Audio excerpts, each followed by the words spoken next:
இன்னைக்கு இருக்கிற இளமையும் வளமையும் வலிமையும் நாளை நம்மிடத்தில் இருக்காது, நினைவில் வைத்துக்கொள்.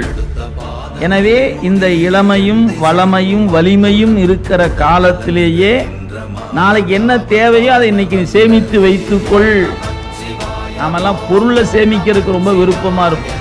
நாளைக்கு வேணுமில்ல, கொஞ்சம் வயதானா வேணுமில்ல அப்படின்னு உலகியல் பொருள் ஈட்டுவதில் தான் நமக்கு அறிவு அதிகமாக செல்லும். ஆனால் அது எல்லாமே உடலுக்கான செல்வமே அன்றி உயிருக்கான செல்வம் அல்ல. உயிருக்கானதை என்னையா சம்பாரிச்சு வைத்திருக்கிறீங்க அப்படின்னு கேட்டா, இது போல சிவபுண்ணியம்தான் உயிருக்கு பயன்படுகிற பயன். உடலுக்கு நீங்க என்ன வேணாலும் செய்து கொடுங்க, தவறு கிடையாது, அது தேவைதான். ஆனா அதே சமயத்துல உடலுக்கான தேவையோடு வாழ்க்கை முடிந்து விட்டது என்று கருத வேண்டாம். உயிருக்குன்னு ஒண்ணு செய்ய வேண்டும் என்பதை மறந்து விட வேண்டும். வாழ்கிற காலத்துல நீங்க இதெல்லாம் இளமை உடல் ஒத்துழைப்பு தருகிற போதுதான் நீங்க தவம் செய்ய முடியும். அந்த உடல் ஒத்துழைப்பு கொடுக்காத காலத்தில் நீங்க தவம் செய்வது என்பது கடினமான ஒன்று. ஏன்?